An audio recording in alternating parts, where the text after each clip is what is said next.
me to change quite a bit here, and I just want to get this new paper out here and kind of want to hear what you think about it. So title is Search, Learning, and Tracking. And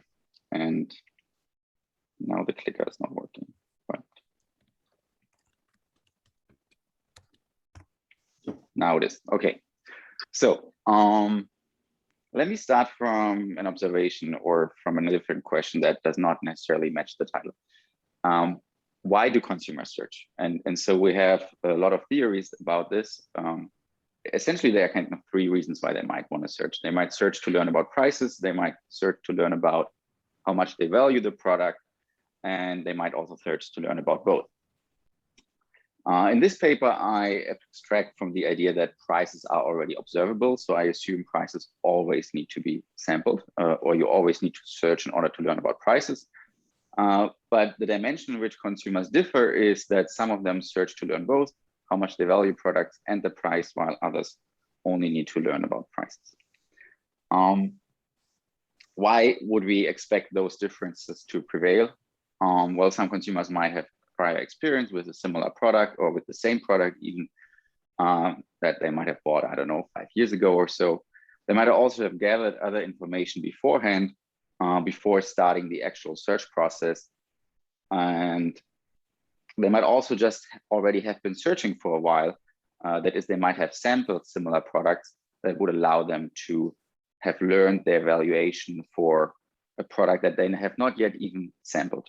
Okay, so lots of reasons why you might expect some consumers to be already informed about how much they are going to value a specific product, while at the same time, other consumers may exist who do not have such information prior to paying the search cost. Okay. In any case, whether or not consumers are already informed is going to be correlated with some buyer characteristics, and that almost follows immediately from the examples I gave before. So whether consumers have gathered information before, whether consumers have sampled other products before, all of these are characteristics of a buyer or consumer that can potentially be observed or tracked by sellers, right? And so what is crucial about these indicators that might hint at whether a consumer is informed about their willingness to pay or their valuation before they search or not, is that even though you might observe those indicators, you can never 100% be certain. And so the idea of the paper is to look at markets where we have different consumer segments, really, with some segments being constructed of, well, with some segments consisting of consumers who are less likely to be informed about their valuation before they search, and other segments containing consumers who are more likely to know their valuation before they search. Okay, but all of this is probabilistic. You never have a guarantee. And so for those of you who know the search literature of the last 20 years really well, you might be aware that a similar paper that looks at the coexistence of informed and uninformed consumers already exists. So this paper is not about understanding what is the effect of informed and uninformed consumers in those markets. It is about studying whether you would want to discriminate against the likelihood that consumers are informed, or whether you would want to discriminate against these different consumer segments that I just described. And so think about knowing that buyers are likely to be informed. What that tells you is, and that is pretty standard, what it tells you is that if a buyer is informed about their valuation prior to searching, then their demand is likely inelastic. Okay. And so in that sense, tracking these buyer characteristics that help you indicate which segment a buyer belongs to provides some information about the demand curve. And so knowing what the demand curve is, you would expect the seller to, or learning about the demand curve or the shape of the demand curve could suggest that price discrimination benefits the seller. And that is exactly the question I asked. So can price discrimination in this world enhance profitability and even total surplus? And I just want to point out here that, of course, these informed consumers create a kind of hold-up problem, where if I know consumers are informed, I want to charge a higher price. All of this will be explained in more detail later in the talk. Price discrimination here is not obviously bad for the reason that it leads or exacerbates the holdup problem. Because these informed consumers, they always exist, or they are always there, regardless of whether you price discriminate or not. Right? So even if you don't price discriminate, all you know then as a seller is that you have these 100 different segments. You don't know what segment a consumer belongs to. So you assume that the likelihood that a consumer is informed prior to searching is just the average likelihood that any consumer is informed. That also creates a hold-up problem. And so it is not clear that price discrimination is necessarily better or worse. What is clear is that once you know what segment a consumer belongs to, you have better information about the demand curve of a buyer that arrives at the seller. And so that could potentially enhance profitability, could enhance surplus, but it can also have an effect in the other direction. I also want to address whether this effect of price discrimination depends on the level of search cost. And so the agenda for today is 2 parts, and I don't know how much I will be able to talk about part 2. But part 1 is really to illustrate this trade-off for the seller, or to illustrate this problem for a single seller, for a monopolist that can potentially price discriminate against these different segments, where the share of informed consumers is exogenously given. Okay, and so this is part 1. And I want to use the theory developed in part 1 and apply it to what I do in part 2. What I do in part 2 is provide a micro foundation for why you might get these systematic differences in consumer informedness across different segments. And so what this micro foundation looks like is I study a sequential search model with learning. And so in this sequential search model with learning, consumers start searching without having any information about how much they value products. But as they search, they might receive exogenous match independent signals. And so they become more and more informed. Now, what I can show in this setup is that the search history will correlate with how likely consumers are informed. And that is an artifact of the search rule that consumers use in this market. So endogenously, these systematic differences between consumers emerge endogenously in this framework. And that allows me to apply a lot of the theory developed in part 1 to this perhaps more realistic setup with multiple sellers and consumers searching sequentially and not just sampling one monopolist seller. What this analysis also allows me to do is study the consequences of tracking. Right? Because now it is really just about price discrimination against how likely consumers are to be informed about their willingness to pay becomes identical or equivalent to tracking search histories. And so therefore I can use the analysis of part 1 to really understand what does it mean if sellers can track search histories if we are in a market where consumers learn while searching, right? And then it turns out this market with learning while searching also has some other desirable or interesting features or predictions. And so I also analyze this market in more general, because it turns out we don't have many models, many equilibrium models of consumer search with strategic sellers in which consumers learn. And so there are a couple of new predictions that I derived here. And since this is the market that kind of justifies the analysis of part 1, I also want to study this in more detail. Okay, so as expected, the literature is extremely long to which this paper relates. It relates to all kinds of literatures on price discrimination. I think what comes to mind first is third-degree price discrimination, because I'm talking about different groups of consumers here. And so there we know monopolists should actually always benefit from third-degree price discrimination. But you also know that under competition, that need not always be the case. And so in this framework here, I show that even the monopolist can be made worse off, actually. I haven't given you a preview of the results, but that is one of the results. There's a little bit of literature on price discrimination in search markets. I think the literature on targeting in search markets also relates to price discrimination in search markets, because in a sense, it is about having more information about a consumer and exploiting the fact that you are searched only by specific consumers. I think that's some form of price discrimination. I think what this paper also relates to is the idea that you don't always have to price discriminate based on consumer tastes or based on consumer evaluations, because this is exactly what is happening here. The seller does not discriminate against people with particular valuations. The seller can discriminate against the likelihood that you knew your valuation beforehand. In that sense, it relates also to some of the papers mentioned at the very bottom of this slide. Okay, and then I think many papers from the search literature are closely related.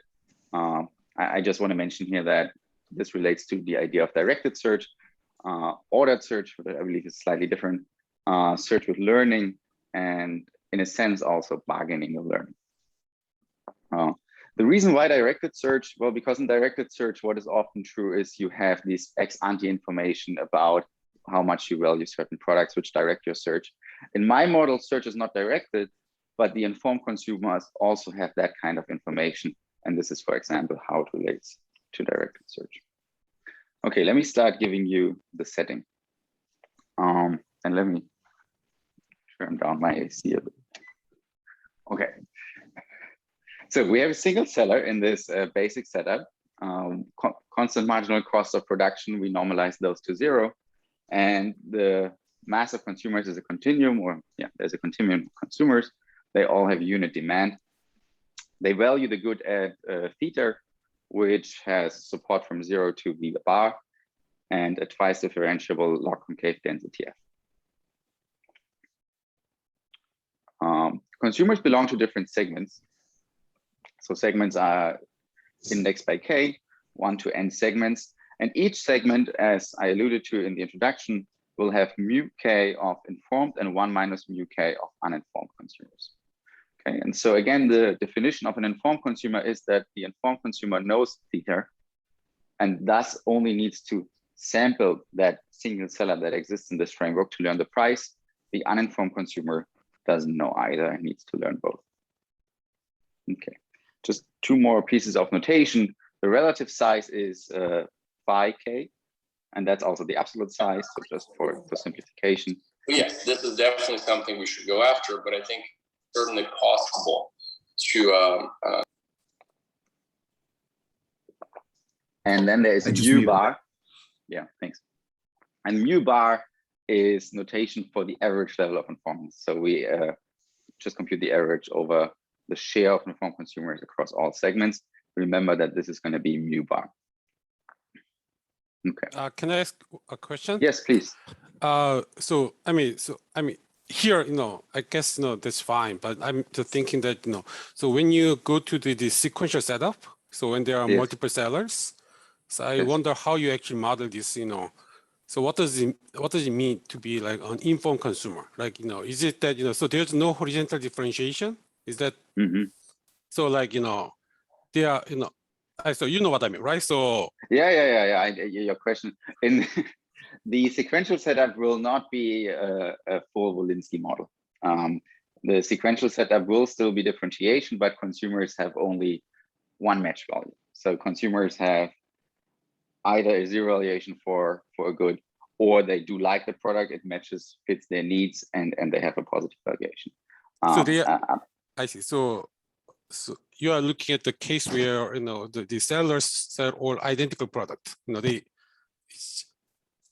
No, they're not identical. But what I would rather give you the complete interpretation of the sequential model once we get there, if that's okay. Okay. But they will be differentiated, but it's a simplified version of the horizontal differentiation model. Yeah. Great, thank you. Equilibrium with price discrimination. Let's start with this. We could also start with the other, but I think it's more instructive to talk about what discriminatory prices look like. So that's standard. Can I also ask a question? Yes, So the search cost is the same whether you only want to learn price or whether you also learn match value, or? Oh, that's a good idea for an extension. It is the same. Okay. It is the same, yeah. So that's a very good point. Yeah. An interesting idea. I never thought about what happens if it's not. Just a question, because it was on the previous slide. You've got a bunch of these segments, and the segments are varying in what portion of them fall into informed and uninformed, right? Just to make sure. Right. So It's not Right. like you've got two groups and you know which group it's in. You've got a bunch of segments and you know relatively who falls where, right? In the case of price discrimination, you will know who falls in what segment, yes, but you will never know exactly whether a consumer is informed or not. You only know that the characteristics of this consumer indicate that they are likely informed, and so they are part of that segment K where mu K is relatively high.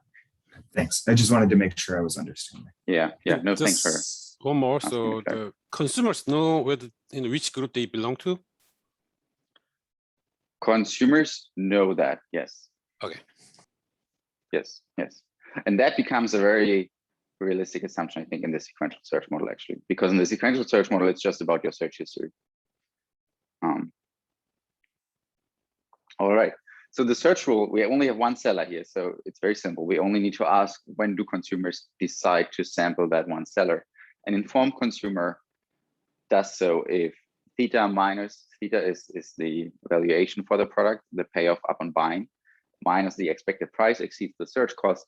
For the uninformed consumer who does not know their own theta, the value of search is given by V, and so that V, which is just the integral of theta from the expected price to V upper bar, that needs to exceed S. What's critical here is that for any given segment K in equilibrium, the price that uninformed consumers expect needs to exceed the search cost.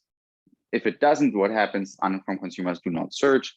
The seller will know that or anticipate that. As a result, if a consumer from segment K searches, then the seller would know that this is going to be an informed consumer and hold up the informed consumer and start raising the price, or will charge a price that in the end is going to be so high that also no informed consumer wants to search. Okay. But suppose uninformed consumers do want to search. Suppose uninformed consumers of segment K do indeed search. Then the expected profits from segment K, and these are not the conditional profits on a consumer searching. This is just expected profits because the conditioning doesn't do anything for the first order condition. The expected profits are the profits from uninformed consumers plus the profits from the informed consumers. Okay, so what do we see on the left-hand side? This is just the share of uninformed consumers from segment K, and then whoever buys from segment K, that's everybody whose value exceeds P. So this is almost trivial. Informed consumers, those consumers buy if their value exceeds the expected price plus S. Why is that? Because they only search if theta is larger than the price net of search cost. And so what likely happens here is that in equilibrium, where PK is equal to PKE, or where the actual price is equivalent to the expected price, what happens in this equilibrium is that each informed consumer that searches will also buy. Okay, and so not surprisingly, this means their demand is inelastic. Okay, so let's assume this maximum function on the right-hand side here returns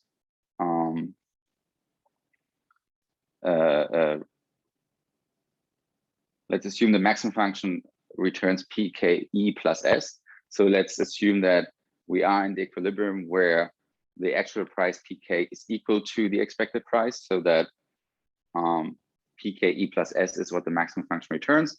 In this case, this is the first order condition characterizing the equilibrium price.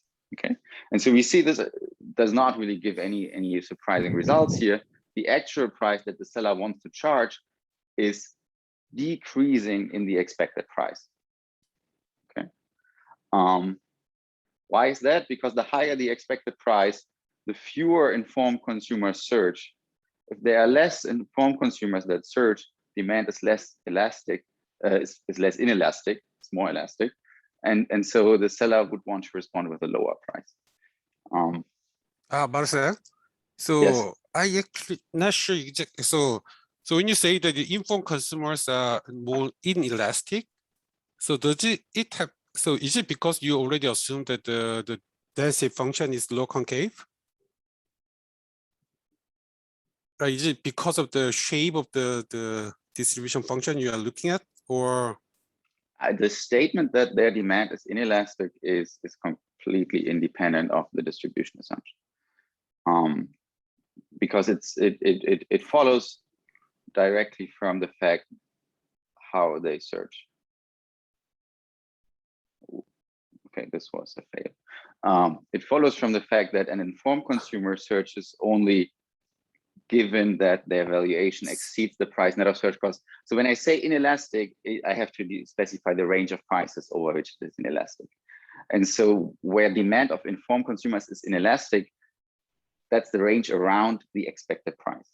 So right around or within the neighborhood of the price that informed consumers expect, their demand is completely inelastic. Okay, I mean, I guess, I see what you're saying, but, if you say, it's elasticity, right? So it shouldn't be just about the level. It should be also about the response. I mean, like at the margin, like you are looking at, how many, marginal consumers you actually have. So that's why I actually said that it might have something to do with this low concavity assumption, but okay. Yeah, thanks. So I can express a different statement is that there's no marginal informed consumer around the expected price. Perhaps this clarifies things. Thank you. But so we can use log concavity here to guarantee we have a unique fixed point of this equation. Nothing new here. What is important though is to note, even though we have uniqueness of this fixed point that solves this equation, so we are replacing the expected price with the actual price to account for rational expectations. And then we know log concavity guarantees a fixed point. The problem is the seller might still want to deviate. Because nothing here guarantees that the seller might not be better off from raising or lowering the price. So what we need to assume is that the demand from uninformed consumers is sufficiently elastic everywhere. Right? Because there's always, as already alluded to, there's always this incentive for the seller to raise the price above what consumers expect to extract additional revenue from informed consumers. And we know there's no marginal informed consumer right around the expected price. So there's always additional revenue to get from those. And so this effect must be offset by a sufficient decrease in demand by the uninformed consumers, which is why we need to ensure that their demand is sufficiently elastic everywhere. One way to do this would be to just assume F is decreasing, that the density is decreasing. Another way to assume this is that alpha of P is smaller than 2. Okay, so straightforward, what alpha of P smaller than 2 guarantees is that the profit function is just concave. And so then we get the result immediately. Intuitively, alpha is a measure of the convexity of the direct demand. Okay, so if you bound this figure and require it to be smaller than 2, you're essentially limiting the convexity of the direct demand function. Okay, so this is the direct demand function that I'm talking about. You're making sure that this direct demand function, this market, is not too convex, which means it has to be always falling and should not become too flat once we get to very high values of prices.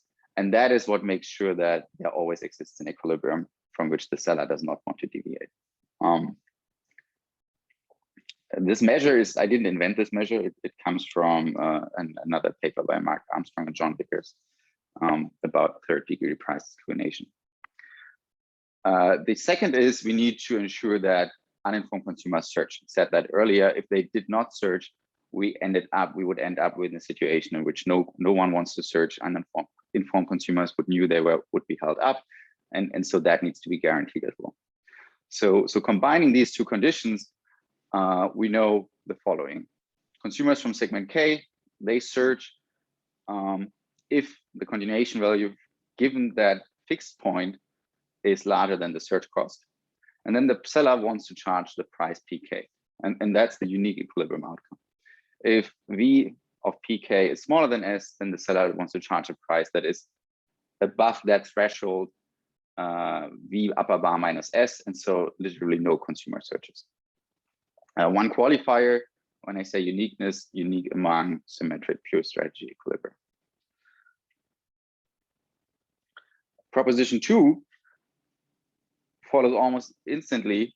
If we have two segments such that the share of informed consumers in segment K is larger than the share of informed consumers in segment J, then, and there's active search in both markets, the price in segment K will exceed the price of segment J. And I want to say that this is very similar to, I think, proposition 5 in the paper by Simon Anderson and Ruggiero. Okay, and so for those who don't know the paper, I think their intuition is slightly different, and the way they model informed consumers is also slightly different, yet we get kind of a similar mechanism here.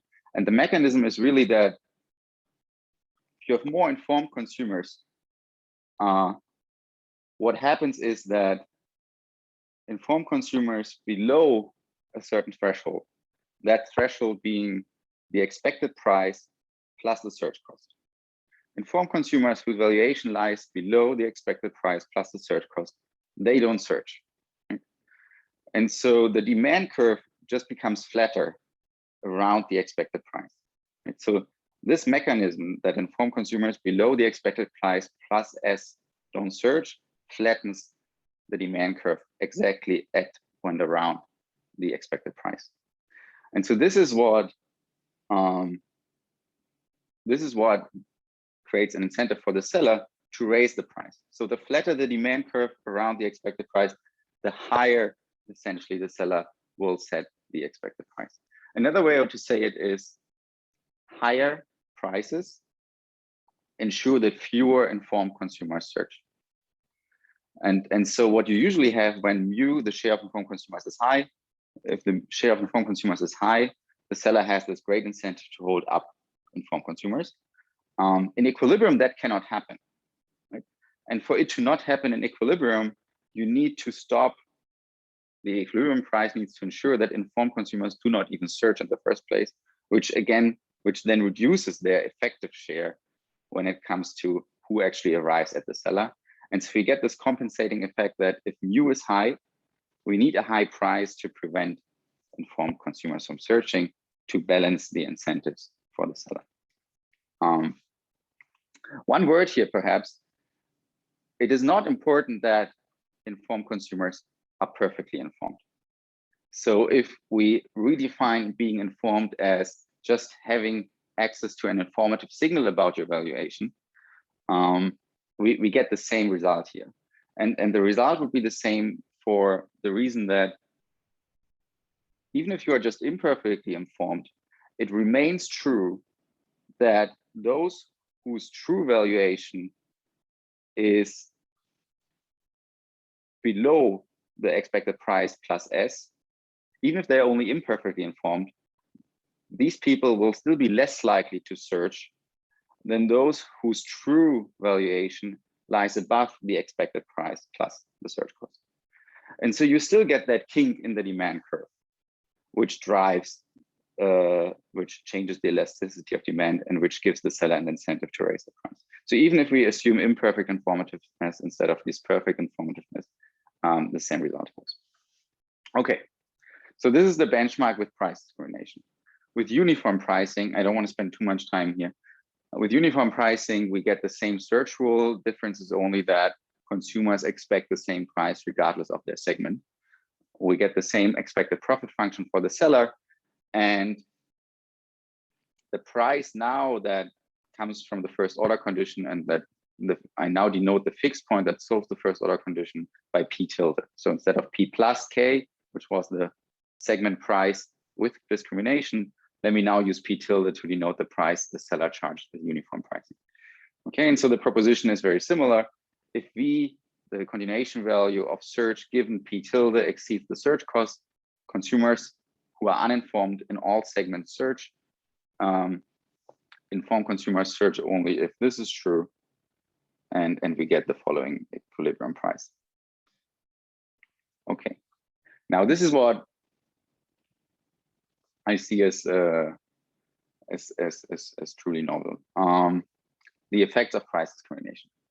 So just assume very generally, or let's look at pi here, pi being the expected profits per consumer, given that the consumer belongs to, given the information about the consumer is that their probability of being informed is mu and the price is p.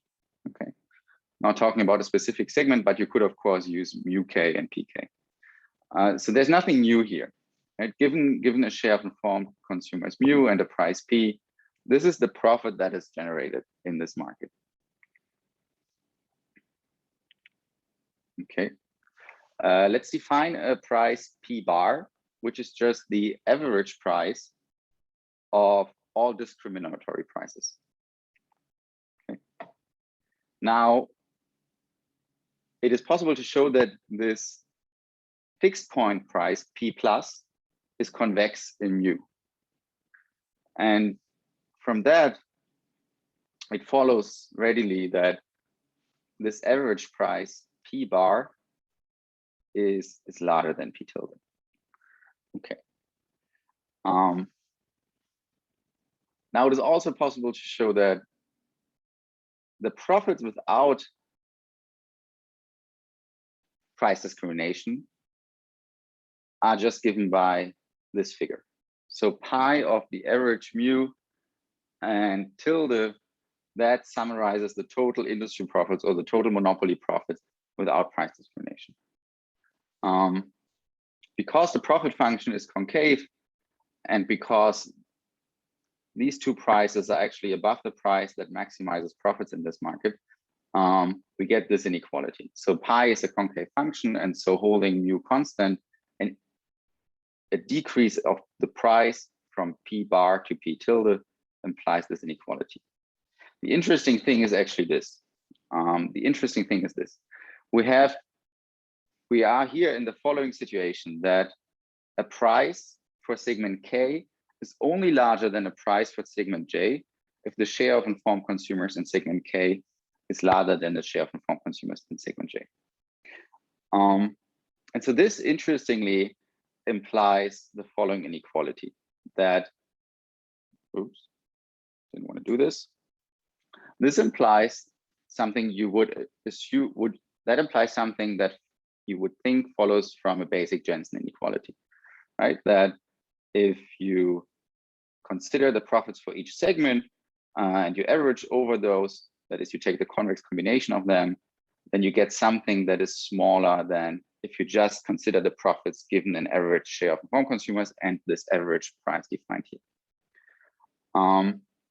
The issue is that this function pi is not, I keep doing this, this function pi is not concave in general. Right? So I'm using the Jensen here, even though this function is not concave in general. And the reason I can do this is as following.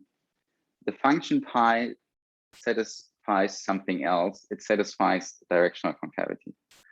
And I couldn't really find the concept. It's not hard to derive this concept, but since I couldn't really, weeks of search have not yielded any mathematical paper or anything that shows this concept. So let me explain it here briefly. So let's look at this function. It's not the function I study, but it's a similar one. Let's look at the graph of f of x and y, which is given by minus x, y, okay? So this function, this orange graph that belongs to this function f of x, y, that's clearly not concave. But it turns out that if you look at any of these squares here, and you start from this point, and you go into any direction,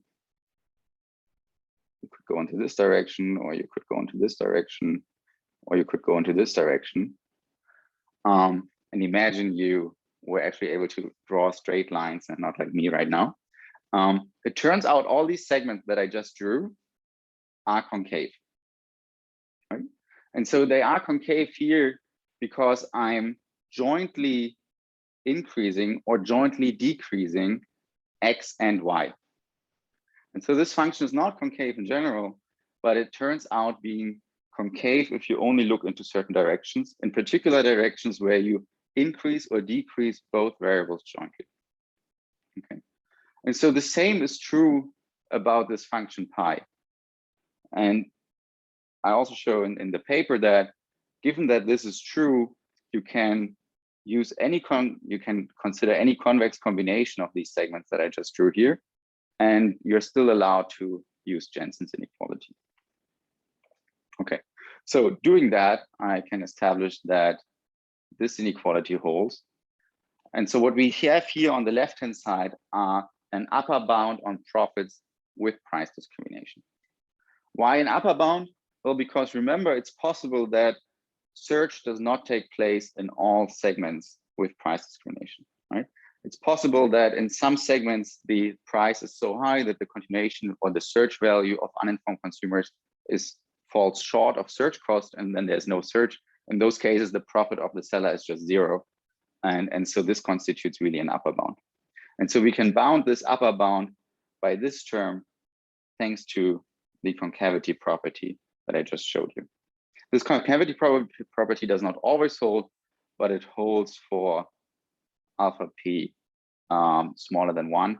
And this is not an unrealistic condition. So if you think about, if you just think about f, okay, well, I can't draw it here, but if you think about the distribution f, that's just x to the power of gamma, and gamma anything larger than 0, that's a distribution that's commonly used in applied theory, which does satisfy this alpha smaller 1 criteria. And so it turns out if I combine these inequalities, I arrive at this result that price discrimination reduces profits subject to one additional constraint, subject to the constraint that search costs are smaller than S tilde. S tilde here ensuring that the value of search is positive for uninformed consumers with uniform pricing, because otherwise uniform pricing leads to no search at all. And then the market with uniform pricing breaks down, and so any comparison is meaningless. But as long as search costs are small enough such that search takes place with uniform pricing, we get theorem 1 here. Now, I showed you the technical reason for why this result obtains. I want to give it a 2-minute try to also show you the intuitive reason behind it.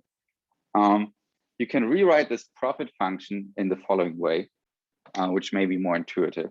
So we have the basic profits from the direct demand, and then we have the second term. And the second term illustrates really the foregone profits from not selling to those informed consumers whose valuation is in fact high enough that they would buy given whatever price prevails in the market, but who are not buying because they're not searching due to search cost, right? So you have this term here, which captures kind of like a foregone profit, which captures almost like a loss.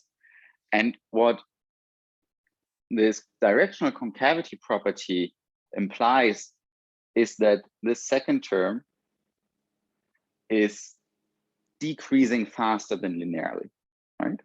And so we see that it's increasing, the second term is increasing in pi. The more informed consumers, the larger this loss. The higher the price, the larger this loss. And what is also true is that the price itself increases in mu. So this is why this term does in fact increase faster than linearly, which is exactly what this directional concavity result is telling us. Okay, you can repeat the same analysis with the total surplus that is generated given some value mu and some price p. And so I'm not going to go through the details here, but essentially it is the same. You are bounding the profits with uniform pricing, right? This is the profit with uniform pricing. This is the total surplus with uniform pricing. You can show that it is larger than an upper bound on the profits with price, an upper bound on the profits on the surplus with price discrimination. And you are using a very similar technique here. Okay. So if search costs are small, we know price discrimination can reduce both total surplus and profits. When you look at consumers, the result is actually ambiguous. It is ambiguous because consumer surplus itself is convex in the prices, and so there's one factor that actually benefits consumers, or there's one reason why consumers benefit from discrimination, because their surplus is convex in prices. But because the average price of all tracking prices is larger than the uniform price, there's also a negative factor. And so depending on the parameters, you can get both. I want to highlight something else though. I want to highlight something I almost talked about, which is search with uniform pricing breaks down when S is larger than S tilde, where S tilde was just defined as the valuation of search, the value of search to uninformed consumers, given a uniform price P tilde. Now, clearly, because of that result that uninformed consumers, or because informed consumers drive up the price per segment, it is clear that if we order our segments, right, you can without loss of generally order the segments, you can assume that mu1 is the share of informed consumers in the segment with the least informed consumers. Then the continuation value, or the value of search to uninformed consumers from that segment, is going to be larger, right? That has to be by construction. By construction, there need to be some segments where the share of informed consumers is smaller than the average share of informed consumers. And so from those, in those segments, if there is price discrimination, the value of search is actually larger than under uniform pricing. So if search costs are such that they exceed S tilde, there would be no search under uniform pricing, but you might still get search with price discrimination. And so clearly in this case, everybody is better off from price discrimination. Okay. Yeah, as expected, I'm not going to be able to go through the details of the model, but I think I want to show you what this model is doing. And then you'll have to believe me that some of the results I just showed you apply. Just so you know, you have about 7 minutes. Yeah, okay, perfect. So what do I do in part 2? Again, the goal of part 2 is provide a micro foundation for this kind of setup that you have different segments. The goal is also to understand price discrimination based on search histories. And the goal is to understand what do we actually know about these markets where learning does cause these different types of segments to emerge. Okay, so in this context, what do I study? I study N sellers. I will refer to seller K as the case seller, a particular consumer samples. So that means not seller K is not the same to all consumers. And so here is my answer to Teddy's question, I believe. The valuation of a consumer for the product of seller K is given by VK, and VK assumes one of two values. It's a random variable that can either be equal to theta or 0. And it's equal to theta with probability M. Right? So you sample a seller, and with probability M, that seller's product is a match. With probability 1 minus M, it is not a match, and your value is 0. You do not know theta in the beginning when you start searching. Okay. And so the idea that I describe in the paper is you've never bought a standing desk, and so you have no idea how much you value a standing desk before you start searching. You start sampling or inspecting a couple of products, and you start to realize that, well, those that you are actually finding here, you don't like them, but by learning about what characteristics are available, you're starting to understand how much you would value a good match, and then eventually you might find one. Still, that's a simplifying assumption, but it does help me capture the key idea here. So there are two ways you can learn theta in this model. And learning theta means you become an informed consumer. Either you encounter a match, in which case, by definition, you need to be able to know theta. So I assume by encountering a match with probability M, you learn your type theta, or you receive this, you receive a signal, right? And so the idea here is you read product information, you might learn about what is available in the market, and thereby get to know how much you value the perfect product. These signals arrive with probability lambda, and again, I make the simplifying assumption here that these signals are perfectly informative, but the same logic that I illustrated earlier applies even with imperfectly informative signals. you would get this drop in the demand curve. The model would certainly become more complicated, but the fact that more better informed consumers imply higher prices, that would remain true. And so mu k now is an endogenous figure that depends on how long a consumer has searched. Right? Mu k here being the likelihood that you are informed, conditional on having done k minus 1 searches. So in other words, the likelihood that you are informed before you make your case search. Okay. Yeah, there's no time to go through the search rule, but what is a key takeaway from the search rule is that given any sequence of weekly increasing prices, okay, so they can be strictly increasing or they can be constant, the search rule will be such that all consumers with a match either buy or drop out of the market. And so those that continue searching are all only consumers without a match. And because of that, when it comes to calculating the probability that a consumer is informed, all the sellers need to do is think about what's the likelihood that they have received the signal before. And so that probability is just given by mu. Okay. And so let me just skip over the search rule here and directly get to this point. So sellers really only need to think about mu k in equilibrium. A seller with tracking, the idea of tracking here is if you can track search histories, you can observe your position in the consumer search history. So you know k, and all you need to know to reason about the likelihood that the consumer is informed is think about mu k. And perhaps not surprisingly, you end up with a profit function that looks almost identical to the one we have seen before in the case with tracking. And so this is why all the results from the surplus analysis do carry over to this particular model. Okay. And so obviously I have no time to go through this,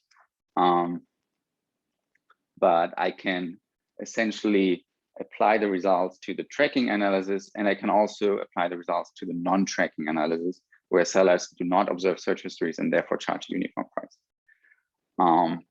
And so I get the same, so let me just skip over all of this. I get the same surplus results, namely tracking does lower profits if search costs are low. Tracking does also lower welfare if search costs are low. The effect on consumer surplus is again ambiguous, but if search costs are high, you get something similar to what we have seen before, namely that search might break down completely in the absence of tracking search histories, but can be sustained at least for search history, at least for short search histories, if there is tracking. All right.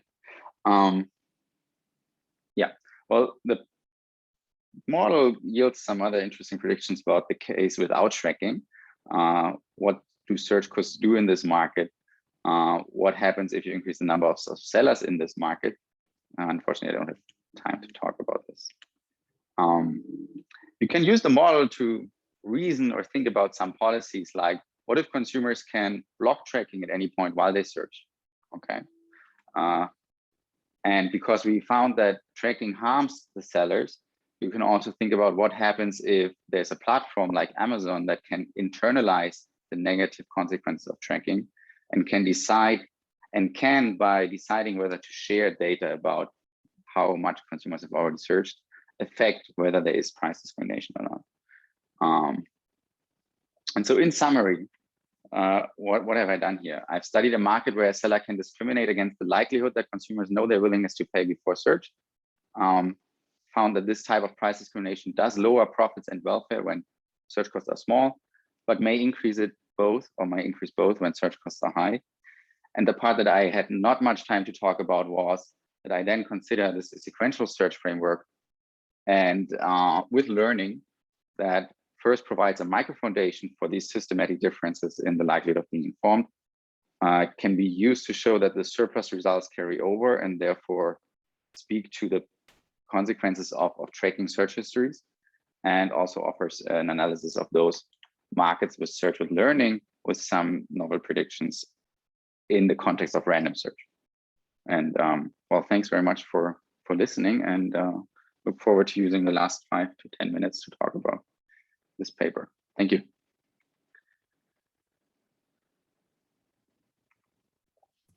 Feel free to ask questions as they come to you. Yeah, so Marcel, maybe I can ask a first question. So this match value in the sequential search framework is of course quite special, and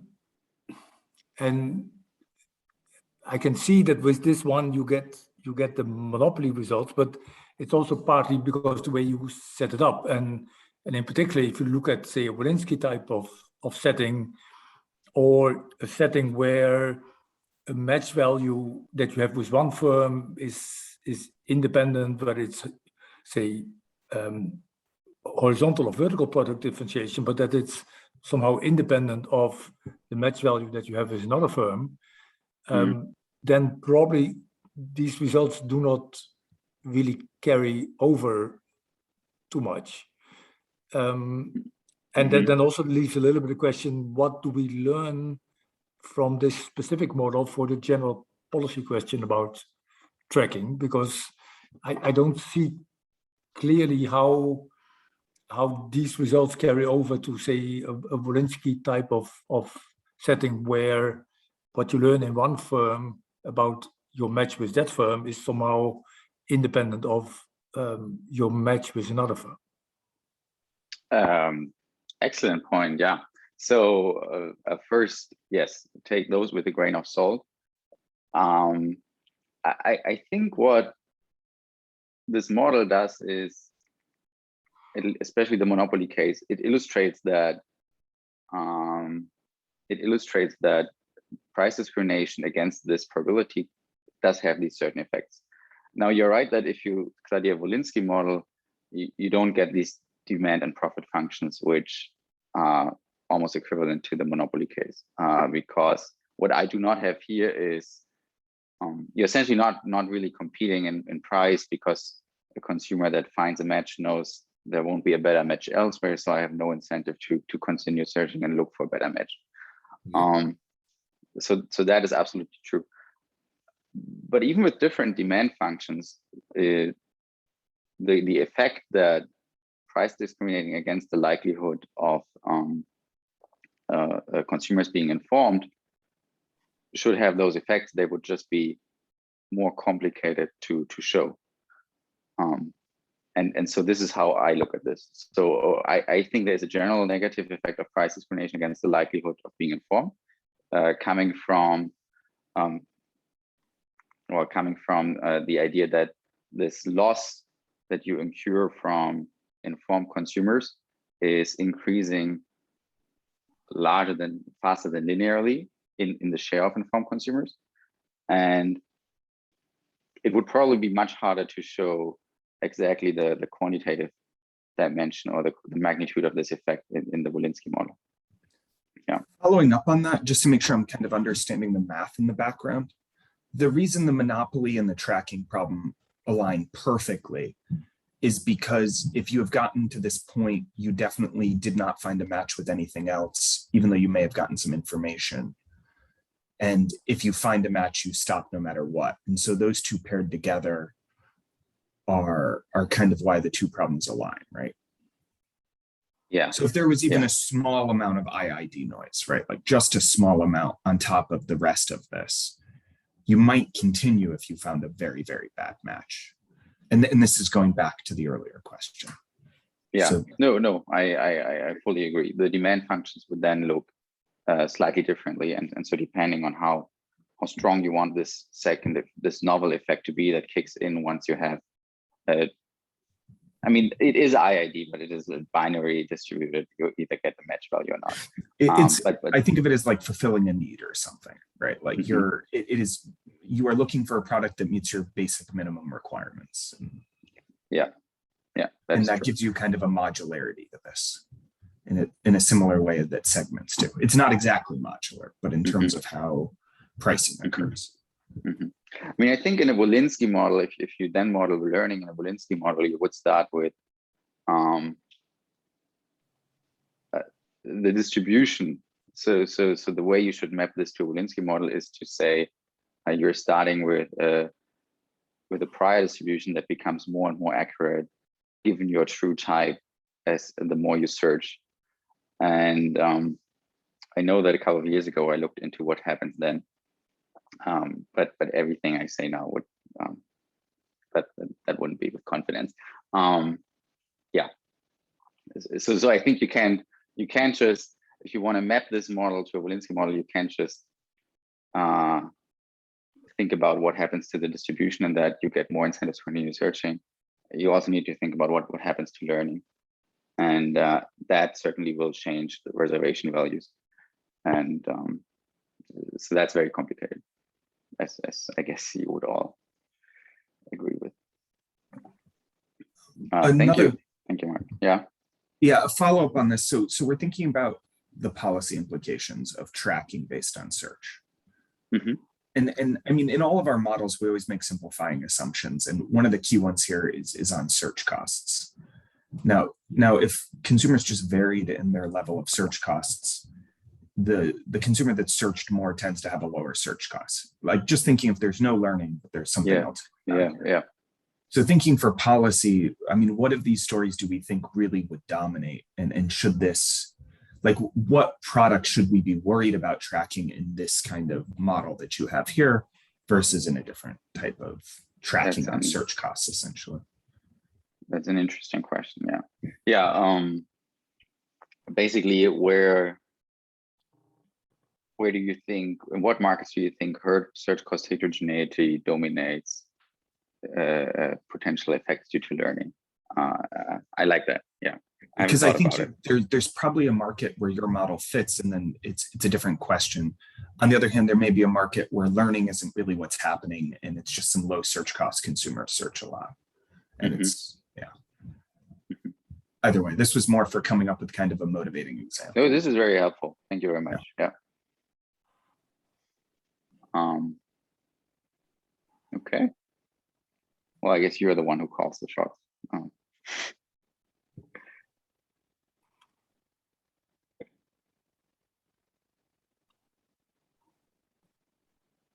Okay, now the same thing happened this morning. Your audio broke. No, I just forgot to unmute myself because I'm using two computers. I stopped the recording. Sorry about that. I'm learning a new setup.